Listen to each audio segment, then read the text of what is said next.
अ, वंदना भी बनती जी। बंटी जी, मैं गोयनका गुरु जी को सुन रहा था ध्यान में कि वो बोलते हैं कि बॉडी पर जो नेचुरल सेंसेशन होते हैं उनको ही देखना है। कई प्रकार के मतलब बाहर से भी सेंसेशन उत्पन्न होते हैं तो उनको नहीं देखना है। मतलब कि शायद गुरु जी वज्रयान या महायान में जो मंत्र बोलते हैं उसके बारे में बोल रहे थे कि वो बोलने से हमारे बॉडी पे एक आर्टिफिशियल बाहर की सेंसेशन उत्पन्न होती है तो उसको नहीं देखना है। तो फिर गुरुजी भी चैंटिंग करते हैं और हम भी जब चैंटिंग करते हैं तब वो शब्दों से भी सेंसेशन उत्पन्न होते होंगे, मतलब वाइब्रेशन होते होंगे। तो इसका भी कैसे असर होता ही होगा ना, तो आप इसके बारे में कुछ बताइए।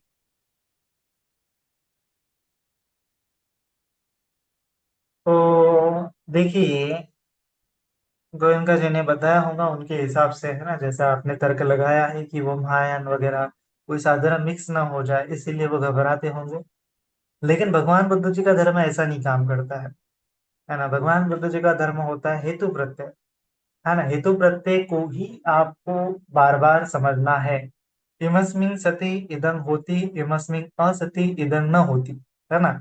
इमस्मिन सति इदं होति, इमस्मिन असति इदं न होति। ऐसा होने से ऐसा होगा और ऐसा नहीं होने से ऐसा नहीं होगा। ये चीज अगर आपको समझ में आ जाती है तो हेतु प्रत्यय समझ में आ जाएगा। हेतु प्रत्यय अगर आपको सटीक समझ में आता है तो आप सटीक सटीक प्रज्ञा उत्पन्न कर सकते हैं, अन्यथा नहीं, है ना। तो भगवान बुद्ध जी ने हमेशा हेतु प्रत्यय के साथ आपको हेतु प्रत्यय खोजने के लिए बताया, हेतु प्रत्यय के साथ साधना करने के लिए बताया। हेतु प्रत्यय ही भगवान बुद्ध जी का धर्म है ना। तो हेतु प्रत्यय में आपने जैसे जाना ना, आपने जैसे अनुभव किया, नोटिस किया कि क्या हेतु है, क्या प्रत्यय है, कि जैसे जैसे चैंटिंग करते हैं तो मन में भी सुखद संवेदनाएं उत्पन्न होती है, तरंग तरंग उत्पन्न होती है। तो हेतु प्रत्यय है, चैंटिंग करने से सुखद सुखद संवेदनाएं उत्पन्न हो सकती है ना। तो ये, अगर आप चैंटिंग नहीं करोगे तो सुखद सुखद संवेदनाएं नहीं उत्पन्न होंगी, है ना। सिंपल है ना, हेतु प्रत्यय आपको पता चल गया। तो अभी जब भी आपका मन विचलित हो जाता है, जब भी आपका मन बेचैन हो जाता है, जब भी आपके मन में बहुत या फिर सभी शरीर पर बहुत सारी दुखद दुखद संवेदना आ रही, तो उस समय में आपको ये चैंटिंग करनी चाहिए ताकि शरीर में सुखद सुखद संवेदनाएं उत्पन्न हो, है ना।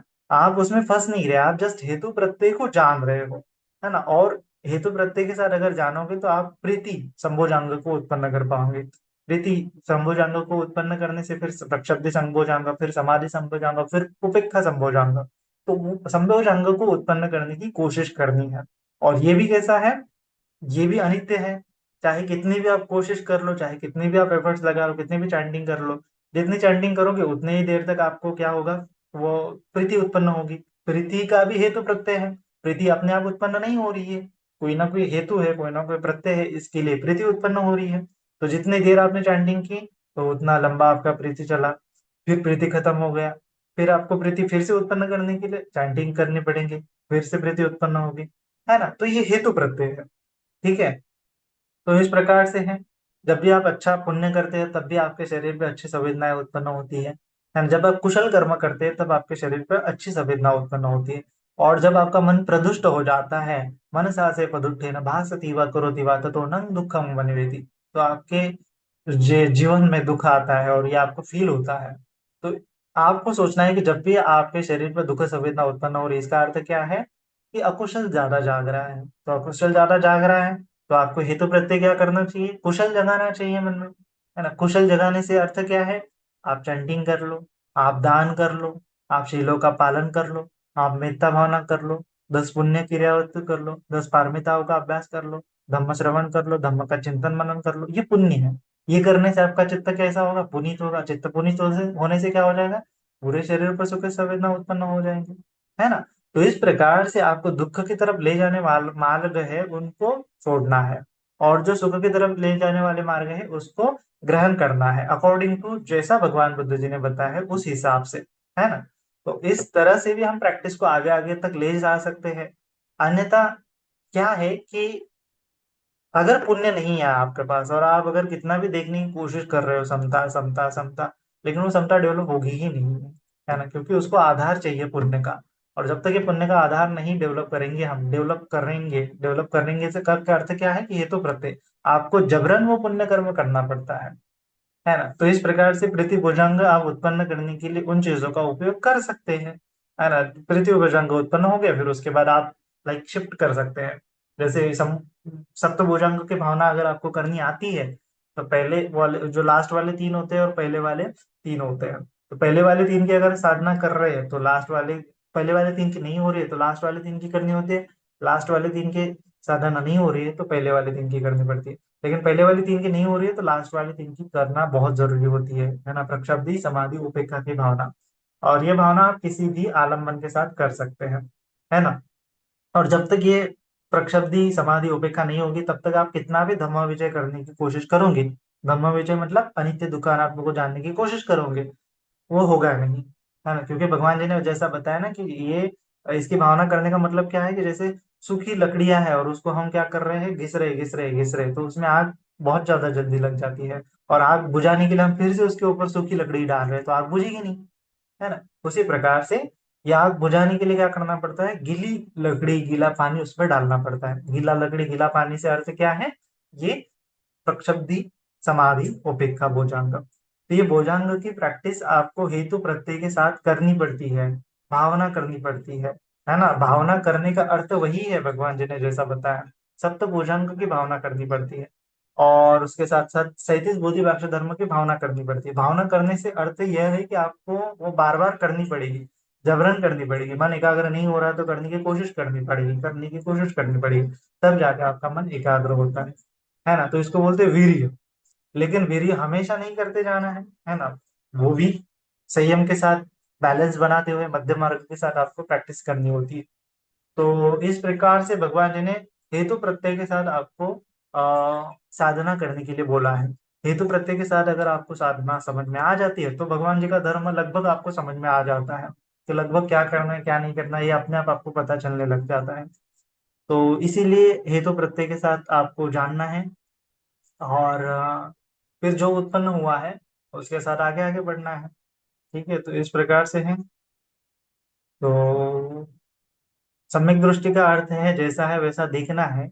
लेकिन जैसा हमें, जैसे मैंने बताया ना, सम्यक दृष्टि के ऊपर ही बात हो रही है हमारी, कि हमें अनित्य नहीं दिखाई देता है, हमें नित्य दिखाई देता है, हमें दुख नहीं दिखाई देता, हमें सुख दिखाई देता है, हमें अनात्म नहीं दिखाई देता, हमें आत्म दिखाई देता है। तो ये अनित्य दुख अनात्म और नित्य सुख और आत्म, इसको ही हम बार बार देखते रहते हैं। तो इनको भी त्याग करना पड़ेगा, तब जाके आपको ये उत्पन्न होगी। आप जिन तीन चीजों का विवरण ही नहीं कर रहे, विवेचन ही नहीं कर रहे, इसके बारे में सोच ही नहीं रहे, केवल अनित्य है अनित्य है अनित्य है, ऐसा करने से वो अनित्य का रियलाइजेशन भी नहीं होगा। आपको मिथ्या दृष्टि भी समझ में आनी चाहिए कि अरे ये मिथ्या दृष्टि है, और फिर इसको हटाना पड़ेगा, और फिर सम्यक दृष्टि वहां पे उत्पन्न होगी। तो इस प्रकार से आपको ये दोनों, मिथ्या दृष्टि की तरफ ले जाने वाले अंग, सम्यक दृष्टि की तरफ ले जाने वाले अंग, उसका समझना पड़ेगा, हेतु प्रत्यय समझना पड़ेगा। हेतु प्रत्यय समझने के बाद आप किसी भी प्रकार की प्रैक्टिस कर सकते हो, कैसे भी कर सकते हो, और कितनी भी कर सकते हो, क्योंकि आपको पता चल गया है हेतु प्रत्यय लिमिटेशंस पता चल गए हर एक चीज के। तो हर एक चीज के लिमिटेशंस अगर आपको पता चल गए तो आप किसी चीज में फंसने वाले नहीं बनोगे। तो इस प्रकार से भगवान जी ने सम्यक दृष्टि मतलब फ्रीडम, माइंड का फ्रीनेस कहाँ आएगा, कि जब आपको हर एक चीज का लिमिटेशन पता चल जाएगा, तब तब आपको किसी चीज की जरूरत नहीं पड़ेगी और आप अपना दीपक स्वयं बन जाएंगे। वंदा में बनते जी।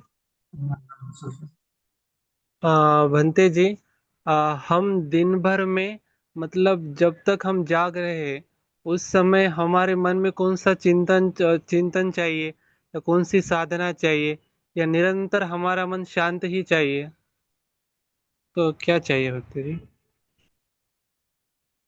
तीनों तीनों चीजें चाहिए। निरंतर मन, हमारा मन अगर शांत रहा तो बहुत अच्छी बात है, नहीं रह रहा है तो उसको घुमा फिरा के शांत करने की कोशिश करो। और उसके साथ साथ दिन भर में मेत्ता भावना रहना चाहिए, है ना। ब्रह्म विहार की भावना बोली है भगवान जी ने, मेत्ता करुणा मुदिता उपेक्षा, चार ब्रह्म विहार में हमारा मन हमेशा रहना चाहिए, रहने की कोशिश हमें करनी चाहिए। और फिर सती रहनी चाहिए हमारे शरीर के प्रति, शरीर के ऊपर क्या हो रहा है, वेदना के प्रति, वेदना में क्या हो रहा है, चित्त के प्रति, चित्तानुपश्यना बोलते हैं उसको, चित्त में क्या हो रहा है, हमारे विचारों के प्रति, कि हमारे विचार में हमें सम्यक दृष्टि समझ में आ रही है कि नहीं आ रही है, ऐसा चिंतन मनन भी हमें करते रहना चाहिए। तो धम्म का चिंतन मनन होना चाहिए, लोगों के प्रति मैत्री का भाव होना चाहिए, सब अनित्य है ऐसा देखना चाहिए, शरीर का अवलोकन करते रहना चाहिए, मन को शांत रखना चाहिए। तो ये चीजें भी करने से बहुत पर्याप्त है, ठीक है, दिन भर में।